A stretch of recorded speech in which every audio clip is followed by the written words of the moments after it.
Muy buenos días a todos y a todas. Ahora sí, siendo las 10:10 de la mañana, les vamos a dar inicio a este segundo encuentro del Seminario de Ciencias y Creencias en Salud Reproductiva. Esta actividad se desarrolla en el marco del proyecto de Ciencias y Creencias en Medicina Reproductiva, trayectorias, perspectivas y articulaciones entre expertos y usuarios de TRA en el campo biomédico en Argentina.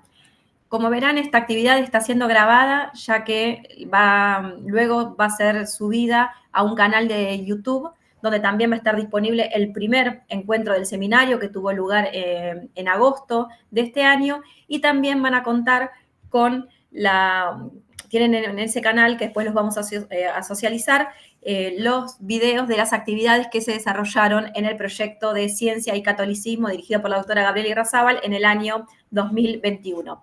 Como les decía, este proyecto en el cual se enmarca el seminario del día de hoy es un equipo que está conformado por la doctora Cecilia Johnson como directora, la doctora Gabriela Irrazábal, la doctora Melissa Sánchez y quien les habla, que es Ana Lucía Olmos Álvarez, que integramos este equipo. En el día de hoy tenemos a dos conferencistas, que son la doctora Nara Luna de Brasil y la doctora Gabriela Irrazábal, que es de aquí de Argentina. Y el tema que nos convoca en estos intercambios del día de hoy son los embriones in vitro. Desde distintas perspectivas vamos a trabajar sobre la cuestión legislativa, las ontologías y las creencias en torno al embrión humano in vitro. La dinámica de hoy, vamos a tener primero las dos exposiciones, que tomarán entre 15 minutos y media hora, según los requerimientos de las conferencistas, y luego vamos a dar lugar a preguntas, consultas y comentarios. Los pueden ir dejando en el chat y con Cecilia, Melissa y yo las vamos a ir recopilando para luego socializarlas con todos y todas para que tanto la doctora Luna como la doctora Irrazábal puedan proceder a dar respuestas. Bueno, en primer lugar, la voy a presentar a Nara Luna, a quien le agradecemos profundamente que participa en la actividad del día de hoy. La doctora Nara Luna es antropóloga, doctora por el Museo Nacional de la Universidad Federal de Río de Janeiro en Brasil, es investigadora del Consejo Nacional de Desarrollo Científico y Tecnológico, también es profesora de la Universidad Federal Rural de Río de Janeiro en el Departamento de Ciencias Sociales y en el programa de posgrado de Ciencias Sociales, y es coordinadora institucional del PIBIC en la misma universidad. La doctora Luna también es autora del libro Tubos de ensayo y clones, una antropología de las nuevas tecnologías reproductivas, y de numerosos artículos y capítulos. Sus temas de investigación y el desarrollo de sus investigaciones giran en torno al debate público sobre el aborto, la diversidad sexual y los derechos humanos, la religión y la política, habiendo investigado las técnicas de reproducción asistida, el estatus de los embriones y los proyectos de células madre. Así que con esta presentación le doy la palabra a la doctora Luna para así nos comparte su presentación. Muchísimas gracias a todos y a todas. Bom dia, tá? Buenos dias. Generalmente, quando estou solamente charlando, hablo mi portuñol, pero para apresentar a ponência, eu prefiro falar em português, sim? Então, eu pido que tenham pouco de paciência, sim, de atenção. Creio que será possível me entender em português. Tá bom? Bom dia, então, muito feliz com o convite, tá, da Cecília para participar desse seminário, né, e de terem me encontrado no Brasil, trabalhando com isso, né, e agradeço as pessoas que estão presentes aqui para ouvir, né. Então, a minha exposição é sobre regulações jurídicas referentes às tecnologias reprodutivas conceptivas, né, avanços e retrocessos no tocante ao Estatuto do Embrião e Parentesco, né? Então, assim, eu digo avanços e retrocessos porque a dinâmica é essa mesma, tá? Então, olha só, eu não vou apresentar slides, tá? Minha apresentação é oral mesmo, tá certo? A maior parte do que eu vou expor aqui vai ser publicada ainda neste ano num artigo na revista a revista de antropologia, né, da UNB, tá? Mas eu tive que atualizar, né, em relação a questões mais recentes ali que aconteceram, né? Você acaba de escrever um artigo e aparece um dado novo, tá? Então, acaba de escrever, já está sendo avaliado e aparece um dado novo, você não consegue incorporar plenamente, tá? Então, olha só, eu vou falar de regulações jurídicas e só para avisar, assim, na Argentina, pelo que me informaram as pesquisadoras, existe lei sobre reprodução assistida. No Brasil não há, tá? No Brasil não há lei sobre reprodução assistida, regulando reprodução assistida. Então, o que nós temos é um trecho pequeno do Código Civil, falando da questão de herança, né, e o reconhecimento eles falam só de inseminação artificial, tá? Mas percebe-se que abrange fertilização in vitro, tá? A lei de biossegurança, que fala sobre a possibilidade de uso de embriões em pesquisa, tá? E um provimento do Conselho Nacional de Justiça. Então, o que regula de fato são as resoluções do Conselho Federal de Medicina, tá? E é isso que eu vou analisar aqui, o desenrolar dessas resoluções, né, ao longo, desde a primeira, né, de 1992 até a última de 2022, né? Então são 30 anos, né, de resoluções, né, com um período assim, um intervalo até a reforma da primeira resolução, tá? Então, assim, então, é uma pesquisa documental, e assim, é interessante que no caso do Brasil, há uma nítida omissão legislativa, né? Por que os projetos de lei sobre reprodução assistida chegam ao Congresso, né? Essa é uma das minhas, tá aparece nos meus levantamentos, né? Está no escopo da minha pesquisa também, né? Mas efetivamente eles não são votados, né? Fica assim, e as resoluções vão sendo atualizadas conforme transformações da sociedade, né? E conforme transformações da sociedade, mas, e também conforme idas e vindas dos governos, e é isso que eu quero falar, né? Por isso os avanços, por isso os retrocessos, tá? Então, olha só.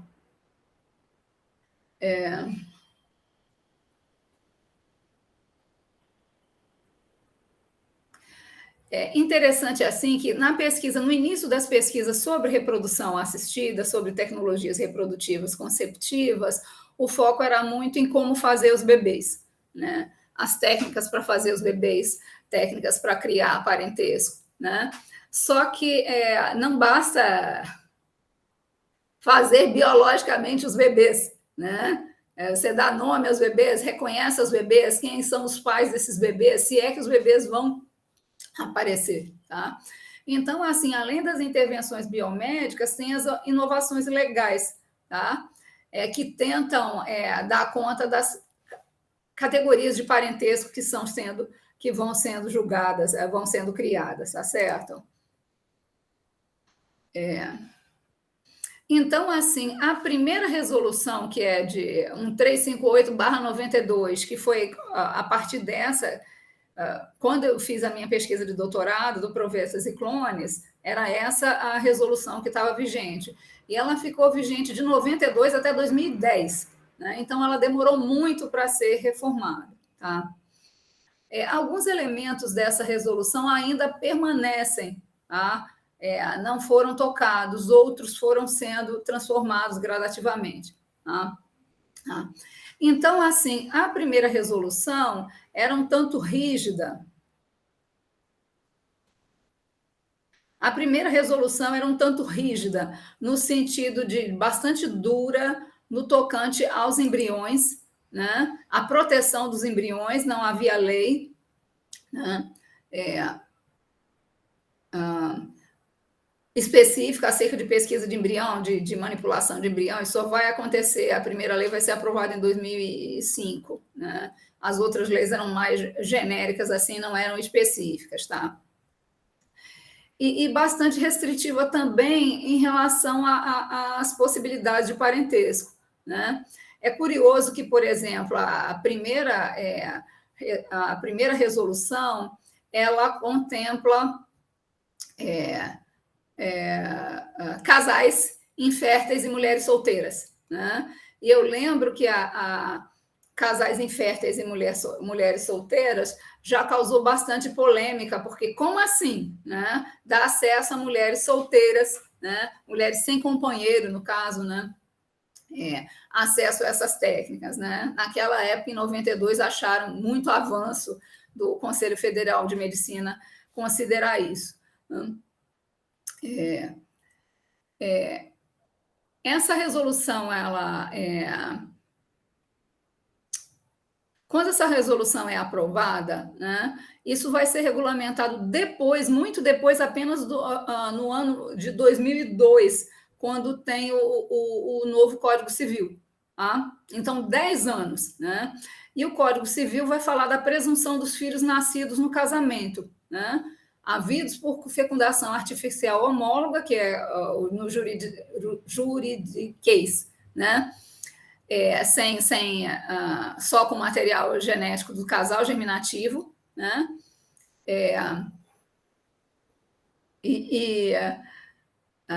E depois fala do reconhecimento da inseminação artificial heteróloga, desde que tenha prévia autorização do marido. É isso que está no Código Civil de 2002, né?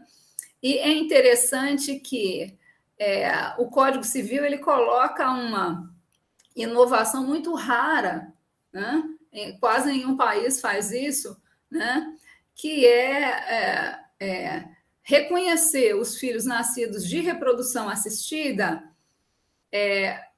póstuma, né? Mesmo que falecido o marido, né? Então é possível você usar o sêmen de um doador já morto, é possível usar, abre brechas para isso, não está escrito, né? Mas como diz que mesmo que falecido o marido, né? Abre brechas para usar sêmen criopreservado, congelado, né? Abre brechas para usar embriões em qualquer tempo, né? Em qualquer tempo, embriões excedentes que foram criopreservados, congelados, né? Então, assim, isso é uma coisa interessante, isso vai repercutir na resolução, apenas na resolução seguinte, que é 2010, né? Mas, por enquanto, ficou a de 92, né? Então, assim, só para falar com vocês, são 8 resoluções, né? Nesse intervalo de tempo até o momento que eu estou falando com vocês agora. Uma de 92, outra de 2010, ou seja, tem um intervalo de 18 anos até a primeira reforma, tá? E depois, à medida que elas vão sendo revogadas, você escreve por cima, tá? 2013, 2015, 2017, 2020, 2021 e 2022. Tá? Então, assim, nos últimos anos, acelerou-se ali o processo de revisão, né? Depois de muito tempo, uma certa regularidade, a cada 2 anos, né? 3 anos, depois uma por ano. Né? Tá? As resoluções, elas começam com considerando, né? E a primeira resolução, a de 92, considera a importância da infertilidade humana como problema de saúde, né? Já na resolução de 2010, né? Já não se fala em infertilidade, mas problemas de reprodução, tá? E vai ser problemas de reprodução até 2017, tá? Então, não é só a infertilidade, mas problemas de reprodução humana. E problemas de reprodução humana nem sempre são problemas clínicos. Tá? Na resolução de 2021, já se fala em auxiliar nos processos de procriação. Tá? Então, assim, cada vez mais as resoluções mostram que a questão não é só doença, né, mas a possibilidade de escolha de auxiliar, de técnicas que auxiliem os processos de procriação. Tá?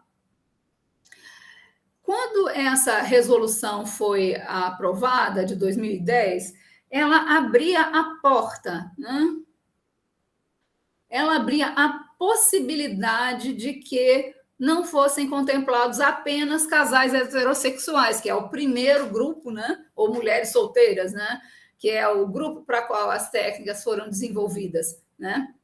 Mas ela abria a possibilidade que fosse usada por casais do mesmo sexo, né?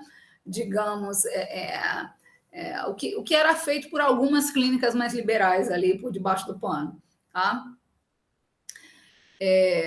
Isso só vai ser explicitado na resolução de 2013, por quê? Porque, aí, formando sobre o Brasil, né?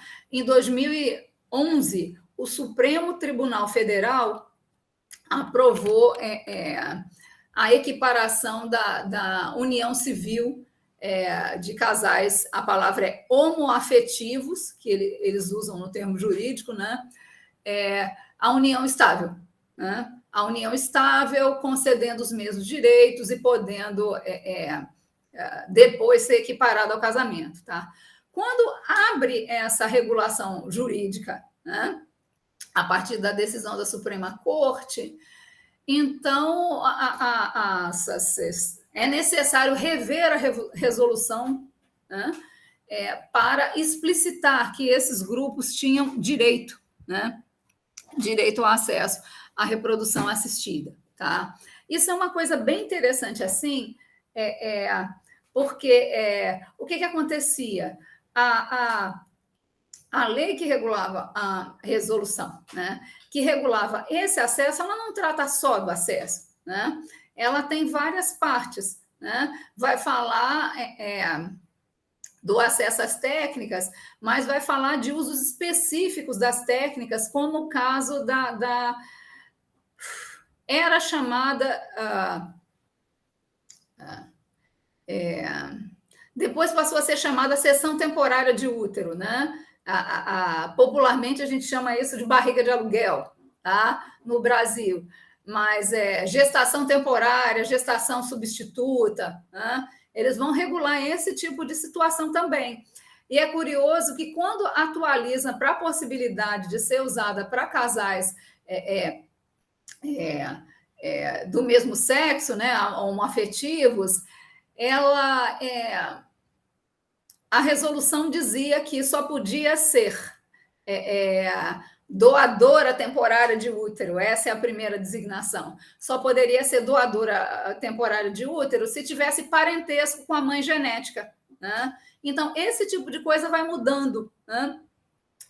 Se só tivesse parentesco com a mãe genética, se você está falando de um casal de homens, né, que necessitam obrigatoriamente de ter um útero solidário, né, para efetivar esse processo reprodutivo. Tá? Então, assim, isso.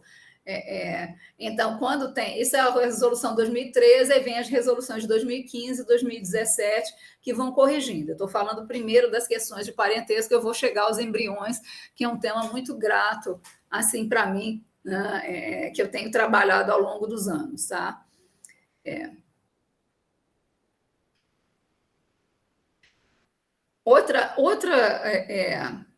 Outro ponto que vai entrar é justamente a questão da sobrevida, da sobrevida de câncer e a necessidade de uso de técnicas, da maternidade cada vez mais tardia, né?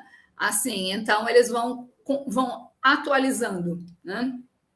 Tá? Eles vão atualizando conforme questões vistas, eu acho que bastante por demanda clínica. Pensar que a resolução é feita pela Câmara Técnica do Conselho Federal de Medicina, né? Então, eles são ligados à Associação Brasileira de Reprodução Humana, né? À Federação Brasileira de Ginecologia e Obstetrícia, são outras entidades com quem eles dialogam. Tá? Assim, tem uns pontos que permanecem muitos e muitos anos, né? E só só mudou na resolução de 2022, né? Outros permanecem até hoje, tá? Um dos pontos que permanece até hoje é a produção da redução embrionária, né? Ou aborto seletivo, ou que, como a legislação brasileira só admite o aborto em 2 casos, segundo o Código Penal, né? Se não há outro meio de salvar a vida da mulher, e em caso de estupro, violência sexual. E em 2012, por decisão do Supremo, no caso de anencefalia fetal, não havia, porque isso era uma coisa discutida na reprodução assistida desde o seu início, a partir do momento que passaram a fazer ciclo estimulado e a possibilidade de transferência de vários embriões, houve casos, é aquela história, você não coloca todos os ovos. Temos um ditado, tá, brasileiro, que você não coloca todos os ovos na mesma cesta, né? Não se põe todos os huevos na mesma bolsa, porque podem se quebrar, né? Todos. Então, assim, em vez de colocar um embrião só, você coloca 2, 3, 4 para ver se aumenta a possibilidade de gravidez, né?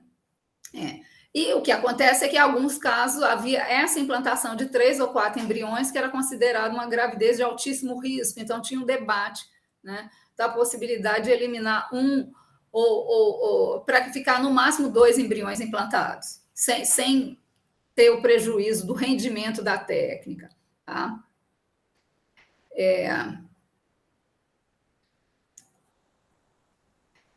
Outra coisa, uma coisa que só foi revogada na resolução de 2020, que permaneceu em todas as outras, né, quase 30 anos, é a seleção do sexo do embrião, exceto por problemas de saúde do embrião. Né? Tá? Permanece proibição de fecundação de óvulos, a não ser para procriação. Você não pode ter doação de óvulos e fertilizar esses óvulos, formar embriões para fazer pesquisa. Não pode. Né? O que você pode é usar, segundo a Lei de Biossegurança, que foi aprovada em 2005, os embriões restantes, que a gente chama de embriões excedentes, supranumerários, né? Que estavam, no momento da aprovação da lei, criopreservados havia 3 anos ou mais, né? Ou já estavam criopreservados, né? Para, se com a anuência do casal, para pesquisa apenas de desenvolvimento de linhagem de célula-tronco para produção de tecido, né? Não foi permitido para outras coisas, tá? Então, assim, é interessante porque desde o início é uma preocupação com a questão da multiparidade, né? Multigemelaridade, de vários embriões serem implantados. Então, desde a primeira resolução, se estabelece um limite máximo da transferência de embriões, e esse limite máximo vai diminuindo ao longo dos anos, ao longo das outras resoluções. Outro ponto que é interessante, na resolução de 2013, é que estabelece uma idade máxima das candidatas à gestação por reprodução assistida, 50 anos. Né? Tá? Então, assim, isso tem a ver com a preocupação com o aumento de riscos à saúde, mas também a intenção que a reprodução medicalizada imite os limites entendidos como naturais. Tá? 2013 coloca assim, né? Estabelece 50 anos, aí 2015 já coloca flexibilidade, que o médico deve analisar a situação de saúde, né? Para ver se essa pessoa, essa mulher, depois de 50 anos, pode usar as técnicas. Né? Tá? Outro ponto é que outro ponto que acontece, desde o início se permite a criopreservação de embriões. Né? Você faz você fertiliza um certo número de embriões, transfere para o útero, e um número pode ser conservado. E nas primeiras resoluções, né, você não tinha outro destino para os embriões que sobrassem, né, que não fossem transferidos para o útero, que não seja a criopreservação. Tá? A princípio, você tinha que criopreservar, a não ser que o embrião fosse totalmente inviável, né, degenerasse, mostrasse que não estava se desenvolvendo, só isso admitir o descarte. Fica assim por muitos anos, muitos anos. Esse é um dos pontos que eu quero chamar a atenção. Tá? Em 2017, você começa a poder usar a técnica para preservar os gametas, embriões e tecidos germinativos para pacientes oncológicos, ou seja, em tratamento de câncer. Tá?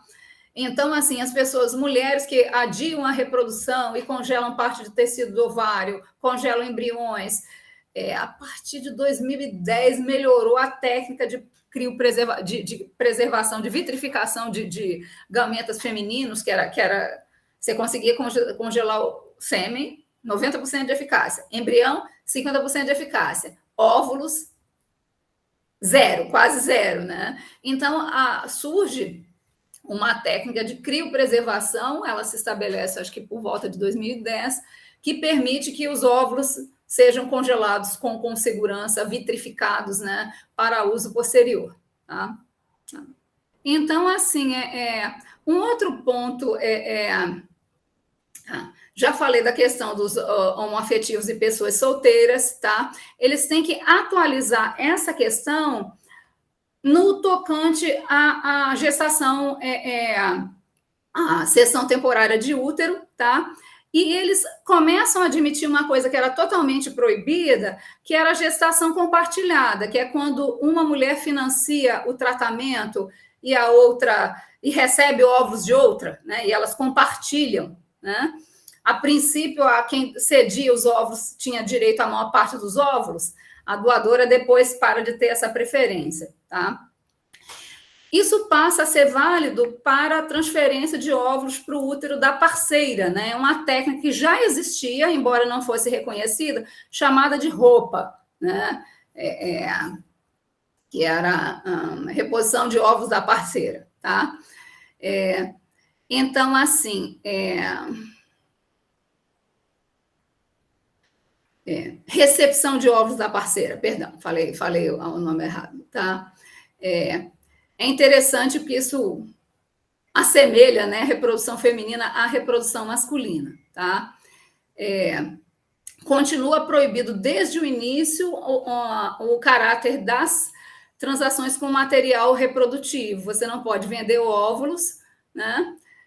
O sigilo de identidade de doadores e receptores permanece até 2021, tá? E uma coisa que não mudou é o limite de nascimentos por doador em cada região, né? Para prevenir relações incestuosas involuntárias, né, entre pessoas nascidas das doações. Tá? Tem uma questão que eu não falei, que é a dos embriões, né, que eu acho que era o interesse maior da mesa aqui. Né? Então, assim, a resolução de 92 proíbe o descarte de embriões excedentes, né, e o paciente define quando seriam transferidos e quando seriam criopreservados, né? Tá? Em 2010, você diz assim, você só criopreserva os excedentes viáveis, tá? Isso continua em 2013. Só que a resolução de 2013 já permite a possibilidade de descartar embriões congelados há 5 anos ou mais por vontade do paciente, tá? Em 2017, tá? Esse prazo para criopreservação dos embriões diminui de 5 anos de criopreservação para 3, tá? E eles começam a usar a expressão de embrião abandonado, aqueles que os responsáveis descumpriram o contrato pré-estabelecido e não foram localizados pela clínica, tá? Então, assim, o que há? De 92 até 2017, há uma tendência a redução, continua a proibição da redução embrionária, mas em relação aos embriões in vitro, diminui o respeito ao direito à vida desses embriões, né? Eles deixam de ser considerados sagrados e eles podem, em particular, os criopreservados, ser descartados. Se assim o casal, ou os parceiros reprodutivos, né, decidem, né, no momento ali que eles fazem a fertilização in vitro, quando fazem o contrato, tá? Tem uma questão também que vai diminuindo o número de óvulos que podem ser transferidos para a mulher, né? Então, assim, embriões, né? Embriões, passa de 4 embriões para 3, né? E depois para 3 só para mulheres acima de 37 anos. Diminui para impedir a gestação múltipla, para impedir que sobrem embriões, tá? E você está vendo agora, então você parece que está desacralizando o embrião, despersonificando por um lado, por outro, você cria uma figura muito personalizada que é de embriões abandonados, como se foram ninhos abandonados, embriones abandonados, tá? Então, você cria essa figura dos embriões abandonados, né? E que podem ser descartados depois. Em 2021, começa a virada para a vida, tá? Limitando o número de embriões a 8, né? E dizem que você não tem certeza da inviabilidade, tá? E demanda autorização judicial para descarte por vontade dos pais ou abandono. Então, você precisaria de uma autorização judicial para descartar esses embriões. Tá? Isso é bastante assim, né? E o único a resolução de 2022 endurece ainda mais, né? Só é permitido descartar embriões que contenham doenças genéticas, né? Feito, né? Não falei aqui do diagnóstico genético pré-implantação, né, que é apenas para verificar doenças genéticas. E é interessante assim que até 2021 você só pode fazer diagnóstico genético pré-implantação e selecionar sexo se for para descartar doenças genéticas. Em 22 isso deixa de ser proibido, a sexagem social, que eles chamam, tá? Então, nesse ponto, aumenta a possibilidade de escolha. Por outro lado, eles querem limitar o número de embriões em 2000, geração de 8 embriões em 2021, isso cai em 2022, já não tem esse limite, que foi muito criticado pelas associações médicas, claro, né? Vai diminuir a possibilidade reprodutiva, sabe lá se os embriões não se formam, né? Quem acompanha sabe o problema de rendimento, tá? Então, assim, você tem uma reverência ao embrião que, ora, torna pessoa, quando fala de embriões abandonados, ora, uma desacralização. Há uma ressacralização em 2022 e, pasmem, né? Isso aqui não vai aparecer no artigo, mas eu estou falando com vocês, porque eu tive que fazer essa análise para a apresentação de hoje, né? Qual é a justificativa para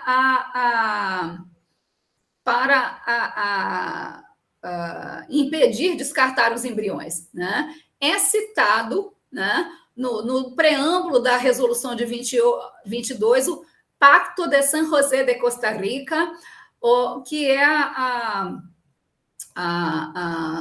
Convenção Americana de Direitos Humanos de 1969, que diz que a vida deve ser preservada, em geral, protegida desde a concepção, né? Em geral, não é sempre, né? Então, eles invocam isso e suprimem toda a possibilidade de descarte de embriões, exceto pelos geneticamente afetados, né? E não existe mais a figura do embrião abandonado, tá? Então, assim, essa é uma virada fundamental, que já tinha começado em 2021 e se acentuou em 2022. E, para quem conhece o contexto brasileiro, isso se dá quando, né? Não é à toa que tem poucas alterações na ética de reprodução assistida durante outros governos, tem uma no primeiro governo, no Lula, 2010, né? 2 durante o governo Dilma, 2013 e 15, 2017 com Temer, e 3 durante o governo Bolsonaro, tá? Essas alterações durante os governos Bolsonaro, elas incidem em quê? Né? A primeira alteração é interessante, que é 2020, é uma alteração inclusiva, de dizer que pessoas homoafetivas e transgênero podem ser incluídas, e fala da objeção de consciência. A resolução de não querer tratar essas pessoas. A resolução de 2021 tira a objeção de consciência. E a 2022 deixa de citar explicitamente que homoafetivos e transgêneros podem ter acesso à reprodução assistida. Embora, tá lá, quando fala de doação compartilhada, cessão temporária de útero, não está excluído, não excluíram esses itens, né? Mas por que esses sujeitos devem ser eliminados durante o governo Bolsonaro? Tá? Por que durante o governo Bolsonaro, o Conselho Federal de Medicina, que foi totalmente alinhado ao governo, a ponto de, eu não sei se vocês conhecem a história da cloroquina, né, do Bolsonaro defendendo cloroquina para a Covid, de achar que era normal fazer prescrição de remédio sem off-label, né, sem a prescrição, sem fora da receita médica, né? Então, assim, justamente é nesse momento que somem determinados sujeitos, né, pelo menos não são verbalizados, e que aumenta a intensificação, a proteção do embrião, tá? Desculpe, passei meu tempo 3 minutos, né? Não falei do parentesco, que é regulado para gestação substituta, né? Mas eu acho que isso que era o mais importante agora. Obrigada. Muchas gracias, Nara. Sí, en todo caso lo podremos conversar en las preguntas, si quedó eso pendiente vinculado al parentesco. Ahora le damos la palabra a Gabriela Irrazábal. Primero la voy a presentar a Gabriela. Gabriela Irrazábal es socióloga, es doctora en Ciencias Sociales por la Universidad de Buenos Aires e investigadora adjunta del CONICET. Desde el año 2008 investiga la articulación entre ciencia, creencias y salud pública, y de esta perspectiva trabaja en temas de vanguardia en materia de bioética como el aborto, la reproducción asistida y la muerte digna. También la historia sociocultural de los embriones humanos, como las discusiones acerca de la clonación reproductiva, la criopreservación y el estatus moral de estos embriones. Ha estudiado también fallos judiciales y casos concretos en el ámbito sanitario, en donde hay debates que ponen en tensión la relación entre la salud, los derechos y las creencias. Ha dirigido numerosos proyectos vinculados a la bioética y a las religiones, en las que se abordaron el impacto de las tecnologías reproductivas, la selección de embriones sanos, los debates sobre la edición genética terapéutica y la llamada eugenesia positiva. Bueno, Gabriela, te damos la palabra. Muchísimas gracias. Gracias, Ana, y un honor compartir el seminario con Nara Luna, con Cecilia Johnson y Melissa también, miembros de este equipo, Melissa Sánchez, del proyecto de investigación, y gracias a todos y a todas que están aquí presentes, que quizás ya me escucharon un poco en alguno de esta ronda de seminarios. No sé si alguna puede compartirme la presentación porque no me funciona bien mi computadora. Entonces, decía que voy a hacer un breve recorrido de unos 10 minutos sobre algunos temas que estamos trabajando, justamente para dar más lugar al debate, al intercambio y preguntas entre todos, que suele ser también muy fructífero y provechoso entre quienes estamos aquí. La conversación que quería plantear hoy en realidad es una discusión para trabajar entre todas y todos y todos, es justamente esto, ¿no? Que diversas ontologías nos fuimos encontrando a medida que fuimos avanzando en estas investigaciones que estamos haciendo sobre, de alguna manera, llamarlo el estatuto ontológico del embrión y las distintas perspectivas que hay alrededor, ahora sí, gracias, alrededor de ellas. Entonces, en este caso, lo llamamos ontologías y creencias sobre los embriones humanos en Argentina, y empezamos el recorrido con algunos antecedentes, de dónde surgen estas ideas para ir trabajando estas diversas ontologías que luego se encuentran, se cruzan en los distintos ambientes donde nosotras vamos haciendo nuestras investigaciones y nuestros trabajos de campo, ya sea la justicia, el hospital, la clínica de fertilidad, un santuario de un cura sanador. Es decir, todas estas representaciones sociales sobre los embriones humanos aparecen y luego configuran determinadas orientaciones de las prácticas en los distintos contextos geográficos que hay. Traigo a colación como antecedente para quienes son de, perdón que hay un poco de ruido, para quienes son de fuera de la Argentina, quienes somos de Argentina recordarán que Argentina tuvo durante un tiempo un tutor de embriones congelados. Esto es algo que sucedió en la justicia a mediados de la década de los 90, yo no recuerdo bien si eran 1993 o 1995, pero bueno, puse 93 porque la persona empezó con su presentación judicial en ese momento. Y la noticia que fue celebrada en todos los medios nacionales fue justamente que un abogado acudió a los tribunales, hizo una presentación para evitar que los embriones fueran utilizados para la experimentación y comercialización. Lo hice porque doy clases todos los días sobre los derechos de las personas y los embriones son personas. Por eso me presenté. Este abogado se refería a que son seres indeterminados, que requerían protección y que necesitaba que la justicia garantice la integridad de estos congelados. Entonces, lo que hizo la justicia en ese momento, en su jurisprudencia, y digamos, esto es un caso que se ha estudiado mucho, que no voy a focalizarme, es nombrarlo a esta persona tutor de los embriones congelados. Y esto estaba bajo la figura de, o sea, incluso los embriones congelados tienen un defensor dentro del área de minoridad en el área de la justicia, ¿sí? Para cualquier cuestión que suceda en Argentina siempre interviene el área de niños, niñas y adolescentes de la justicia de las jurisdicciones. En este caso, luego finalmente este abogado renunció a su rol como tutor porque dijo que no pudo hacer la misión que se había propuesto, pero no es menor que Argentina en el 95 declaró el Día del Niño por Nacer y en una serie de legislaciones y regulaciones que en ese momento prohibieron la experimentación, la clonación y el descarte de embriones criocongelados. A partir de ahí es que nosotros venimos con que siempre nos pasa que a pesar de que tenemos ley de fertilización asistida, las personas que están en procesos de tratamientos o ya sean profesionales de la salud, expertos o usuarios de las tecnologías, nos dicen que la cuestión del embrión sigue estando en un limbo legal, porque hay todos estos procedimientos que aparecen y que están todavía y que vienen de aquí, de esta historia con la tutoría y con la defensa de estos seres indeterminados, personas o como los quieran llamar. En ese momento la justicia asumía que la persona humana comenzaba con la concepción, que los embriones eran fertilizados, concebidos humanos, por lo tanto eran personas. Esa era la orientación de la justicia en la década del 90 respecto a los embriones congelados. La próxima, por favor.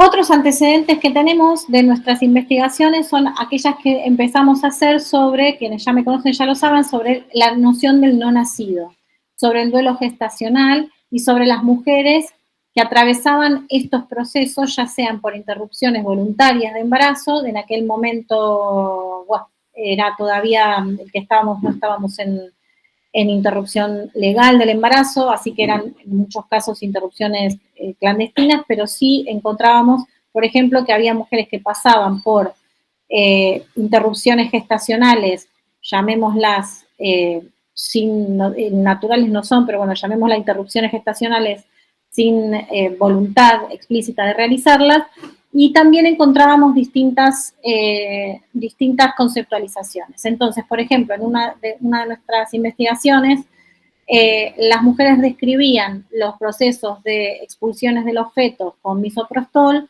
por ejemplo, con distintas sensaciones y distintas especificidades acerca de ellos, ¿no? Entonces, algunas lo nombraban como procesos de expulsión del feto y se referían mucho a las cuestiones físicas de la interrupción legal del embarazo. Otras se referían más bien a bebés, a expulsiones de bebés, a expulsiones de hijos, a ese tipo de cuestiones. Entonces, cada uno de estos procesos que atravesaban estas mujeres, nosotras les preguntaban si habían estado en una institución de salud. Fíjense que para este estudio entrevistamos a 70 mujeres y las mujeres, la mayoría no había estado en una institución de salud, pero aquellas que estuvieron en una institución de salud haciendo el procedimiento de interrupción del embarazo, cuando les entregaron el cuerpo, la mayoría de ellas nos dijo que estaba como residuo patológico, en una caja de cartón, que estaba en un tacho de basura, en una bolsa verde, envuelto en un pañal, en una sábana, y entonces en ese tipo de cuestiones, bueno, empezábamos a notar que había distintas conceptualizaciones, incluso dentro de los, que uno podría decir, los fetos que producto de interrupciones o los embriones productos de interrupciones de embarazo,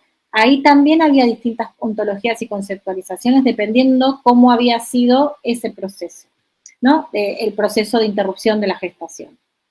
La siguiente, por favor. Aquí, en el anterior proyecto que teníamos acerca de la ciencia y las creencias y las epistemologías y ontologías, etcétera, que estuvimos trabajando más que nada desde una perspectiva más desde la historia de la ciencia y la historia del conocimiento, también trabajamos con experiencias de usuarios de tecnologías de reproducción asistida. Y aquí creo que está, sí, yo lo había visto recién entre nosotras, Belén Coria, que fue quien también trabajó en esta línea de investigación y de su trabajo de conversar con mujeres usuarias de tecnologías, tomo estos dos extractos porque aquí notamos que, por ejemplo, la pregunta sobre qué hacer con los embriones sobrantes traía diferentes aproximaciones. La mayoría de las mujeres con las que conversó Belén comentaban que tenían una producción sobrante de embriones y que les generaba algún tipo de, al menos, hipotetización sobre qué harían, qué no harían, etcétera, ¿no? Entonces, algunas más orientadas a una cuestión de lo biológico, decía que el embrión es una célula, ¿sí? Que sería como si donara un pedazo de hígado o un pedazo de otro órgano del cuerpo. Para otros, había lo que llamábamos en alguno de nuestros debates en el equipo de investigación, éticas del parentesco, entonces digamos que se referían a los no nacidos crioconservados como hijos, que la posibilidad de tener estos hijos estuvo siempre, que no iban a ser abandonados bajo ningún punto de vista, y que entonces transferir todas las que se puedan transferir o no, bueno, iban a hacer lo posible para transferirlos todos para que el destino sea el mismo para todos, es decir, que se resuelva en el proceso tecnológico de la transferencia y que no haya que tomar esa decisión. Entonces, veníamos trabajando desde ese punto de vista y justamente lo que nos preguntábamos entonces, bueno, venimos trabajando siempre con mujeres, por lo menos desde mis investigaciones, con mujeres que atraviesan las experiencias de interrupciones de embarazo, ya sea ILE o ya sea por duelo gestacional, interrupciones por muertes fetales. Y por el otro lado, venimos trabajando también con usuarias de tecnología reproductiva y con expertos de la bioética, como era más mi caso, también orientada en esta cuestión. Por lo tanto, bueno, ¿qué opina la población general sobre esto? Y es muy de sociólogo querer saber qué es la pública sobre este tema. Y entonces en ese caso fue que dijimos, bueno, preguntemos a una amplia cantidad de personas qué opinan, ¿no? ¿Son seres sintientes, son seres indeterminados, son células, son embriones, son un pedazo del cuerpo? Bueno, una de las preguntas que se nos ocurrió hacer, que yo ya se las presenté en la sesión que conversé la otra vez, era si estaban de acuerdo con la afirmación de que el embrión era una persona, ¿no? Y eso nos determinaba distintos tipos de grupos, perfiles, etcétera, de opinión o de representaciones sociales sobre estos embriones. Y allí fue que, bueno, con esta encuesta que hicimos en este mismo marco de este mismo proyecto de 4.537 casos a distintos individuos de regiones del país diferentes, edades diferentes y adscripciones religiosas diferentes, católicos, evangélicos, ateos, agnósticos, desafiliados, nuestras principales poblaciones de estudio. La próxima, avanzamos, ahí encontramos que, como yo ya les comentaba, que hay grupos que se van formando, ¿no? De acuerdo a, digamos, el grado de acuerdo con esta afirmación de que las personas, que el embrión es una persona.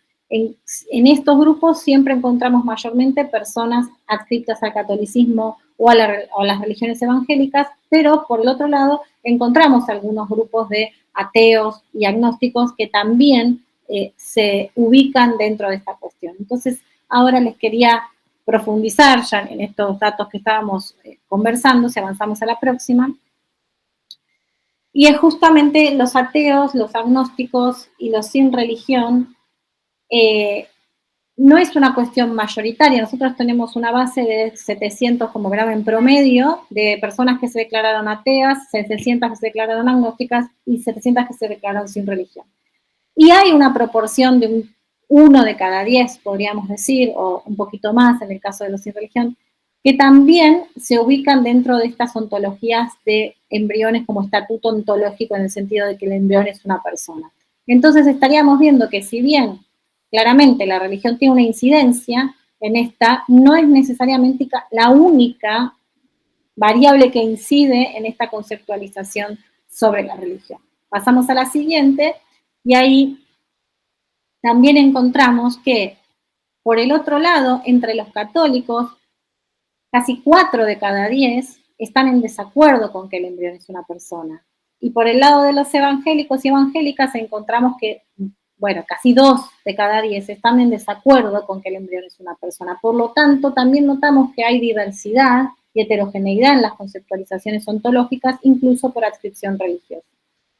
¿Por qué a mí me parece importante tener la magnitud de esta pregunta en un nivel un poquito más amplio? Porque justamente las relaciones que tiene la Iglesia Católica con las instituciones políticas, judiciales de la Argentina, hacen que entonces los fallos judiciales o las discusiones legales quizás vayan por un lado, las discusiones parlamentarias pueden ir por alguna cuestión que restringe algunos derechos, pero no necesariamente la feligresía de estos grupos religiosos adscribe a estas mismas ideologías o cuestiones vinculadas con la ontología de la persona del embrión humano. Y avanzamos a la próxima, y creo que ya estoy cerrando. Algunas publicaciones donde podemos ver estos debates que tenemos. En el libro que hicimos sobre bebés muertos y no nacidos, justamente como equipo también tuvimos esta discusión. ¿Cómo lo llamamos? Porque realmente las personas que entrevistábamos, cada una de nosotras en nuestros distintos grupos, en nuestros distintos campos, por decirlo así, lo llamaban de manera distinta. Muchas lo llamaban bebés, muchas, incluso habiendo pasado por interrupciones voluntarias del embarazo. Otras lo llamaban congeladitos, otras decían célula con todo formado, otras decían de otra manera. Entonces, lo que notamos es que hay múltiples ontologías, que quizás es una obviedad, pero que necesitábamos encontrar la magnitud de este fenómeno. Por lo menos para mí, sociológicamente, era una pregunta relevante. Bueno, ¿cuántas personas creen que el embrión es una persona? Porque finalmente todas las discusiones sobre qué hacer o no con el embrión criocongelado, en algún punto en el espacio público, circulaban por ese sector, ¿no? Que hay que proteger, porque son seres no sintientes, porque son seres indeterminados, porque son parte del patrimonio genético de la humanidad. Bueno, distintas cuestiones que en el espacio público político sucedían, que por el otro lado en nuestros trabajos de campo encontrábamos multiplicidad. Y en estas heterogeneidades en las concepciones conllevan a prácticas diversas, prácticas incluso dentro de los laboratorios, ¿no? Si un embriólogo está en la producción de las fertilizaciones para generar embriones, descartará o no dependiendo de lo que las familias o quienes son, digamos, de quienes son estos embriones decidan, pero en ese vínculo y en esa interacción entre los profesionales de la salud y las personas gestantes o con voluntad procreacional, diría ahora un poquito más técnicamente hablando, genera conflictividad, porque esta coexistencia de ontologías genera estos espacios. Y este limbo al que todos se refieren cuando se hablan de los bancos de crioconservación de embriones o de estos espacios donde se sostienen y se guardan por tantos años estas entidades, bueno, justamente vienen por esta dificultad de que alguna de estas hegemonías de estas ontologías se vuelva hegemónica en el plano de las ideas o de la historia cultural, por decirlo de alguna manera.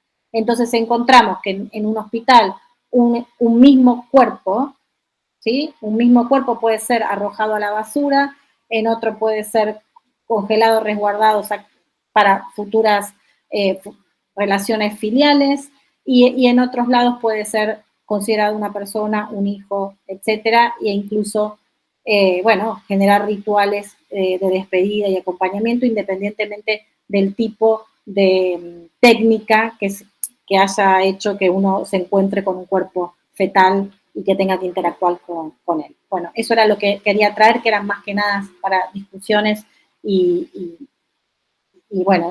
preguntas, como siempre, más que respuestas en mi presentación. Muchas gracias por escucharme. Bueno, Gabriela, muchas gracias, muy interesante. Ahora vamos a dar lugar a las preguntas. Les sugiero que vayan levantando la mano, es más interesante si podemos, si quieren hacerlo verbalmente, pero si no, si prefieren, pueden ir escribiendo por el chat las preguntas o comentarios y los iremos leyendo. Por lo pronto Jesús Mario Juárez felicita a Nara por su presentación y Marcelo Ferrari dice, claramente las diversas ontologías y creencias se inscriben en un marco bioético. ¿En qué medida puede abrirse el diálogo codisciplinario para dar lugar a todas las voces? Bueno, Marcelo, no sé tu pregunta a quién me he dirigido, si a Ana, a Gabriela o a ambas, quizás nos podés aclarar. Damos un lugar, un espacio para que vayan pensando algunas preguntas y se animen a levantar la mano o compartirlo por el chat.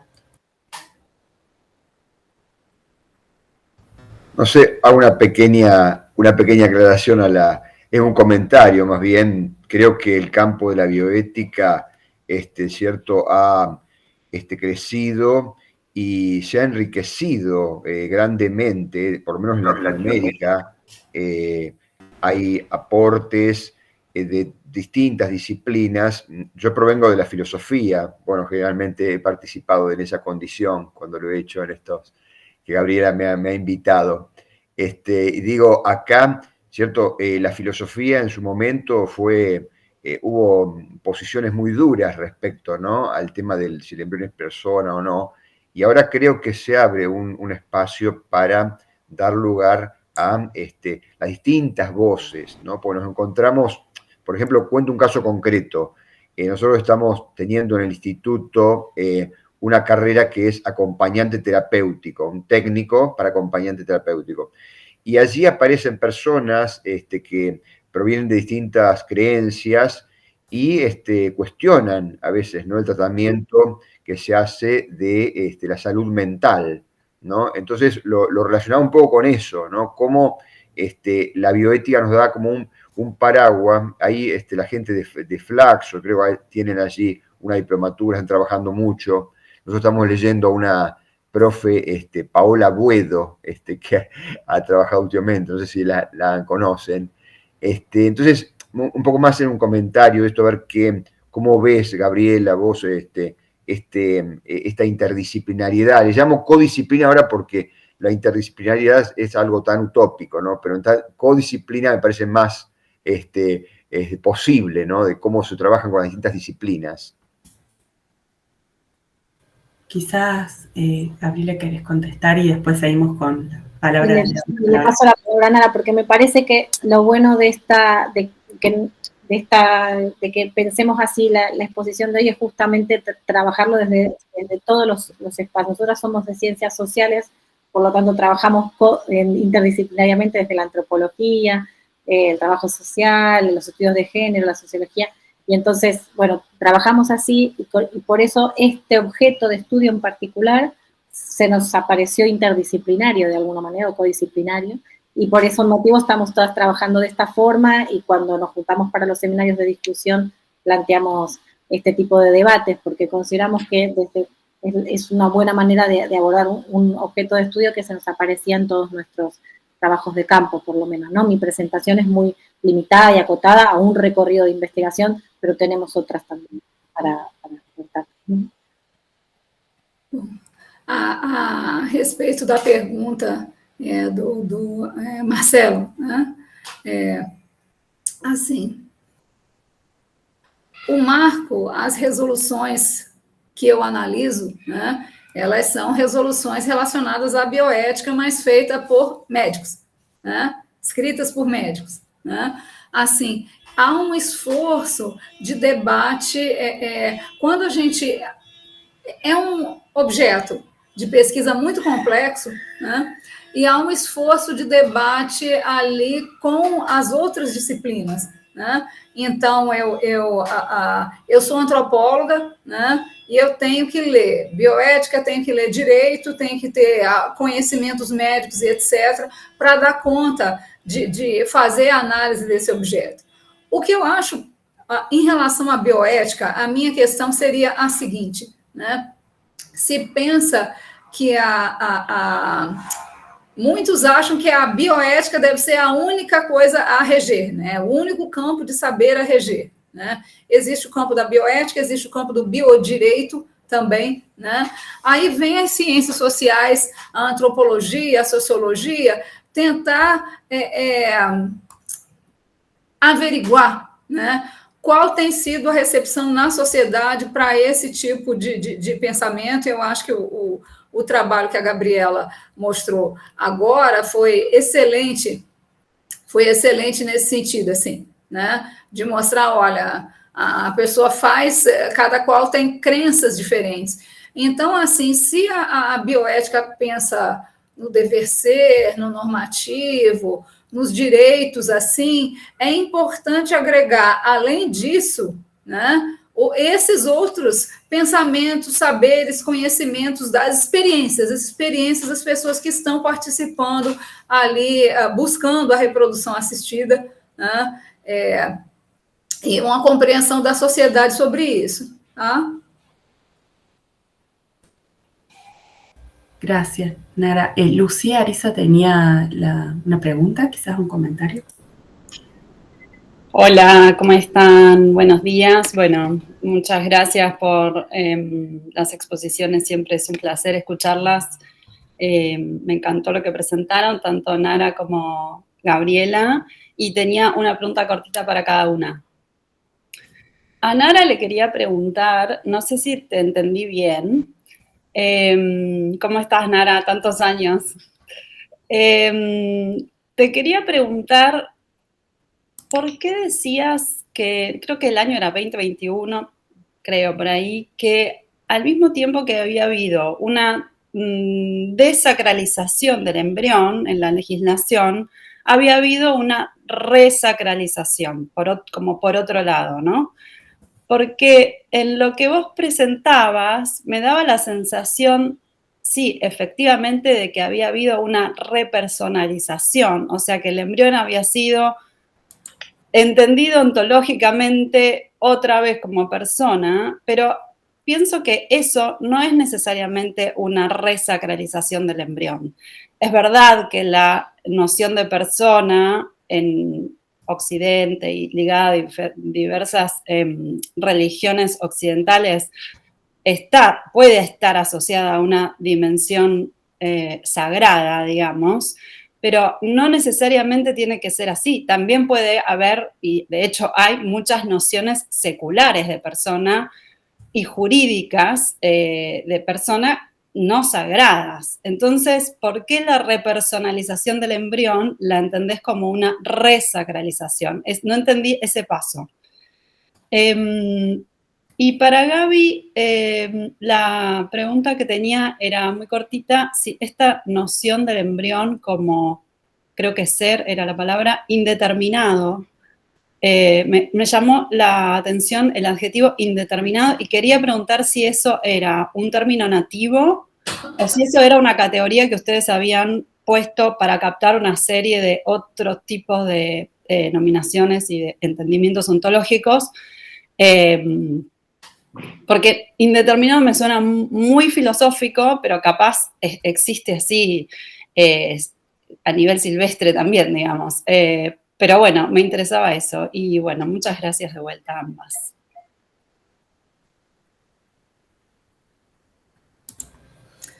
Oi, Lúcia, obrigada. Graças pela pergunta, sim. Yo que tentei fazer era que parecia haver uma progressão de desacralização da figura do embrião. ¿Por quê? Porque a princípio não le podía poner a mão, solamente para o útero ou para a criopreservação, ¿sí? E depois se torna possível. Não, se não são viáveis, se estão criopreservados há muito, né? Então, se pode descartá-los, sim?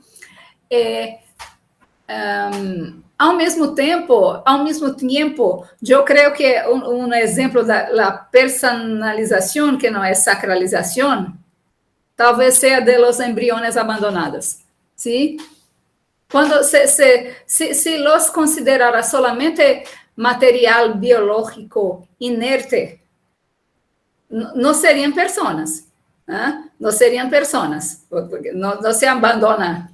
Se abandona pessoas ou coisas queridas,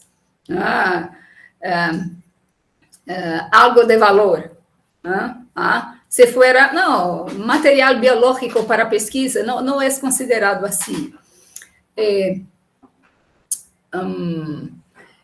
Lo que hubo en 2021, acentuado en 2022, es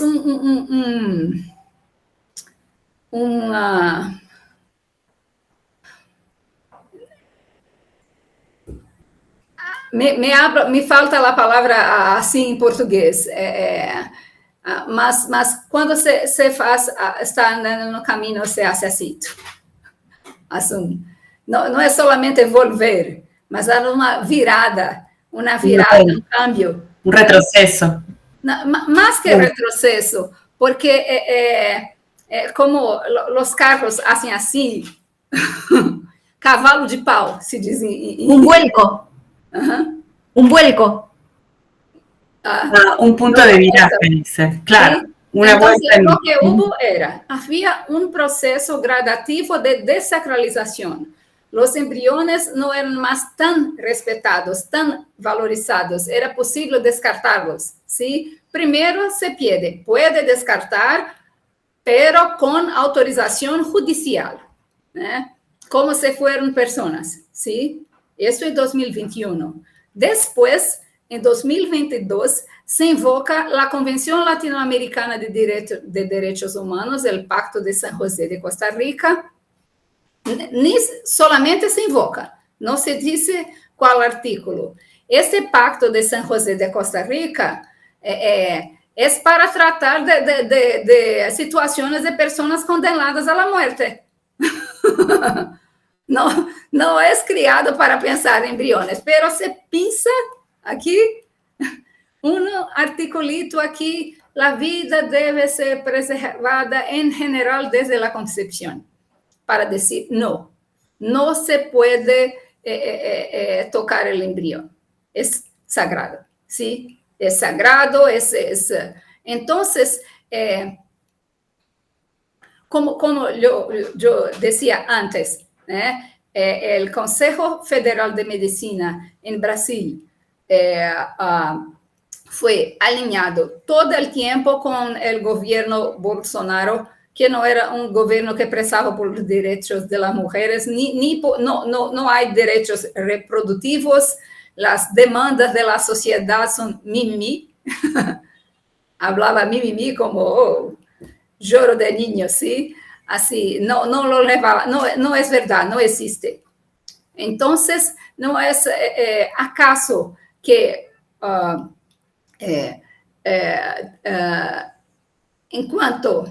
mientras hubo este gobierno, hay una virada, hay una mudanza brusca de dirección, más do que retroceso, ¿sí? No.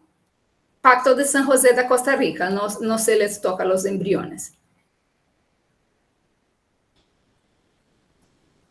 No, yo brevemente, es un término nativo, pero quien lo expresa es doctor en Derecho, doctor en Bioética, profesor titular de la Universidad de Buenos Aires, profesor titular de la Universidad de El Salvador y licenciado en Filosofía. O sea, no, como yo trabajo con expertos en bioética y tal, o sea, es un término del campo, no es nuestro, pero también tiene su fundamentación filosófica, claramente. Nosotras encontramos distintas denominaciones: bebé, hijo, hija, criatura, feto, embrión, y bueno, ser sintiente, porque hay hay legislación internacional sobre seres sintientes que está más vinculada a animales, pero bueno, también apareció para embriones, y bueno, ya está, ser indeterminado.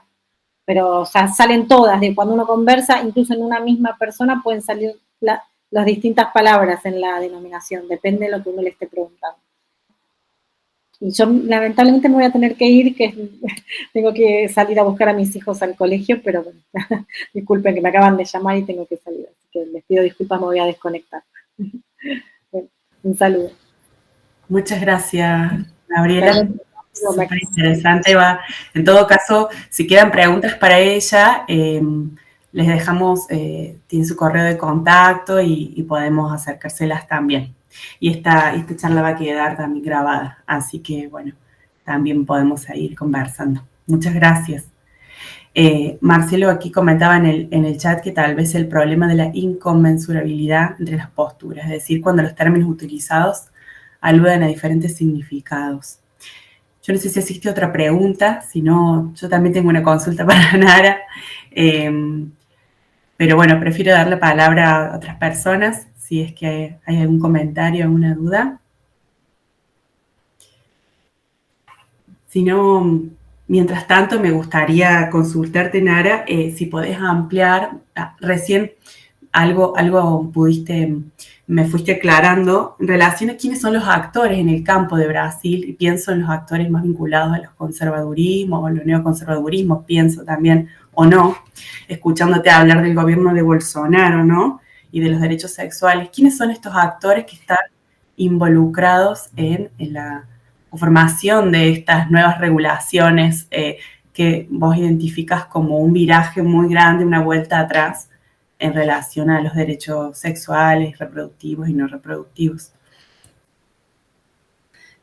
Bueno, ¿quiénes son los actores? ¿Sí?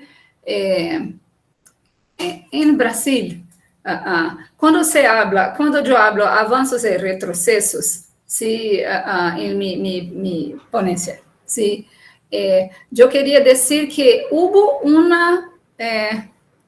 punto de viraje, una virada, un punto de viraje en relación a los derechos de en reconsiderar, resacralizar el embrión, ¿sí? Pero no hubo una ocultación de personas, de figuras relacionadas al campo LGBT, ¿no? De la diversidad sexual. Ocultación, pero no hubo interdicción. No sería bueno para las clínicas. Se pierde feligresía, ¿es eso? Clientes, se pierde clientes, se pierde clientela, no se atiende a esas personas, ¿sí? El campo de los derechos sexuales y reproductivos en Brasil.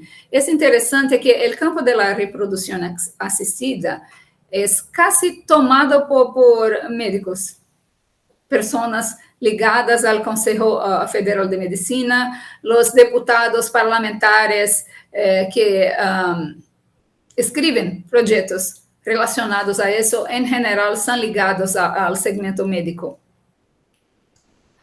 Y son minoritarios, muy pocos, no fue aprobado hasta ahora. Algunos dicen que eso beneficia las clínicas, ¿sí? Porque si no hay una resolución del Consejo Federal de Medicina, no tiene fuerza de ley.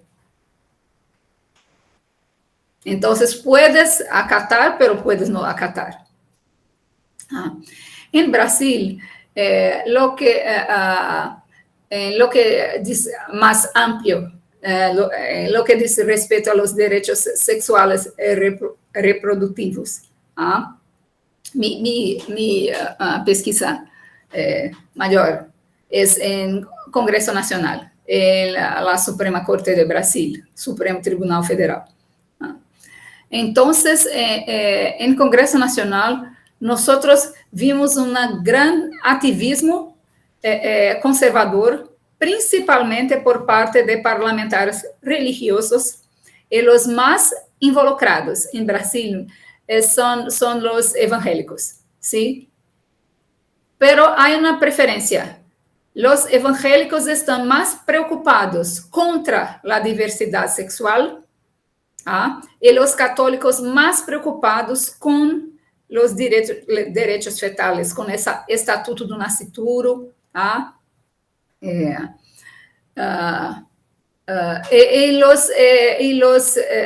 pero hacen coalición. Los cristianos conservadores hacen coalición, ¿sí? Los cristianos progresistas o religiosos progresistas son menos visibles, pero los hay, pero son minoritarios y menos visibles. En Congreso Nacional, pocas voces tienen se levantado acerca del aborto como derecho de las mujeres. Cuando se habla, raramente es como un problema de salud colectiva. Pero lo que el Congreso, que es mayoritariamente conservador, o que tem la militancia ha intentado bajar, né? Mantener la legislación, porque lo que hay desde el año 2000, disminuyeron mucho el número de proyectos para ampliar el derecho al aborto legal o la descriminalización o legalización, casi sumiram, ¿sí? Si miras, a cada década se van disminuyendo.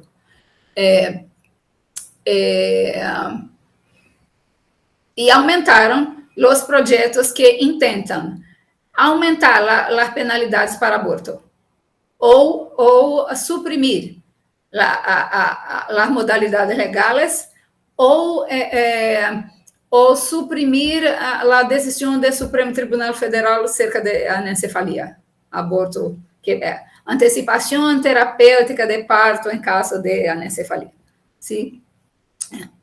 Se habla más amplio por la sociedad civil. El movimiento LGBT envolvido en esas luchas por lo reconocimiento de las familias, de los derechos de las familias, derechos de sucesión, derechos de adoptar, derechos de tener acceso a técnicas. El movimiento feminista intenta travar una lucha sobre los derechos de las mujeres, pero no ha sido muy visible. Tanto que la experiencia, la expectativa de Brasil era mucho más de una decisión judicial, como hubo en Colombia, como hubo en México, que garanta o que amplie los derechos al aborto legal, do que de una decisión del Congreso, porque el Congreso es completamente insensible a los derechos de las mujeres. Lo que no ven el derecho de la minoría. Sí, considera que mujeres son 50% de la población, no son minoría, pero es una música de una sola nota. La mayoría de la población brasileña es cristiana, la mayoría de la población brasileña es contra el aborto, entonces se calen. ¿Sí? Solo es que lo repiten. El Supremo está invadiendo la área de actuación del Congreso, la Suprema Corte, ¿sí? Entonces, lo que hay es eso. Es interesante que no se consigue hacer un cambio de la pregunta acerca del aborto legal. Las personas, soy contra aborto. Cuando una pesquisa más reciente de Leonardo Avritzer,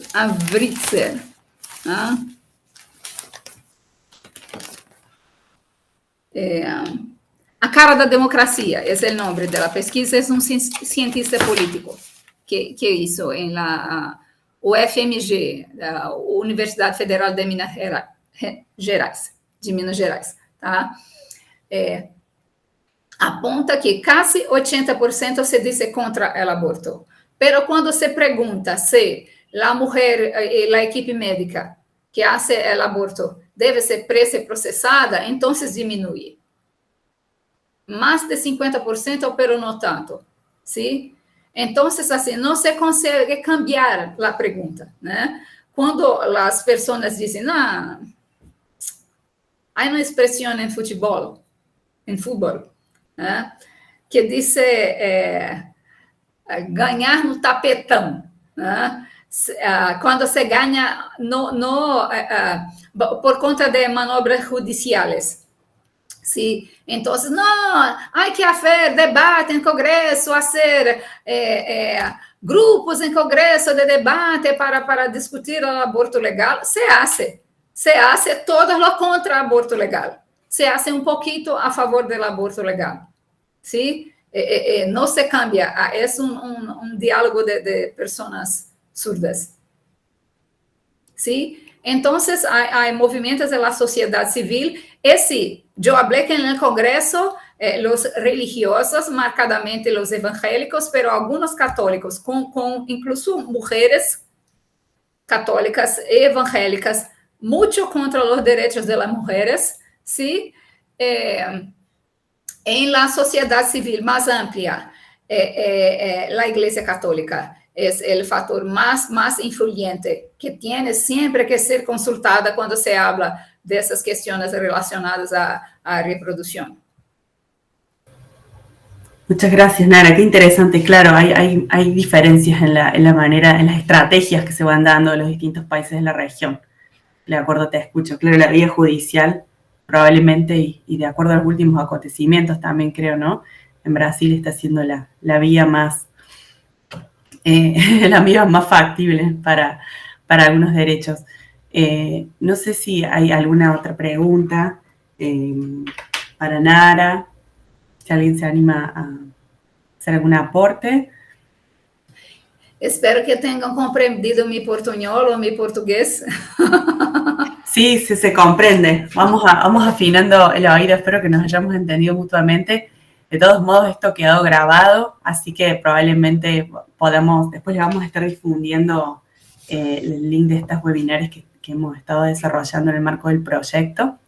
Así que bueno, si alguien quiere volver a revisar algunas de las cuestiones que han quedado ahí sobre la mesa, son muy interesantes.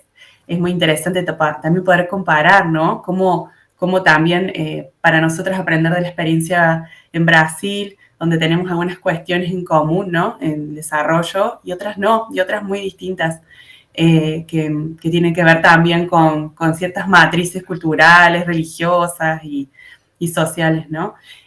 Así que, bueno, si no hay más comentarios, dado que algunas personas ya se han ido retirando ante la hora, bueno, nos queda más que agradecerte enormemente, Nara, por estar hoy. Ha sido sumamente interesante. Y, bueno, agradecerles a todas las personas que se han conectado y que han participado. Así que, bueno, seguiremos en contacto. Nosotros tenemos algunos canales donde vamos difundiendo y donde, bueno, les estaremos enviando también tanto las certificaciones como por la asistencia, como por, bueno, las novedades que vayamos teniendo acerca del proyecto y de los avances. Así que muchísimas gracias, Nara, y a mis compañeras también.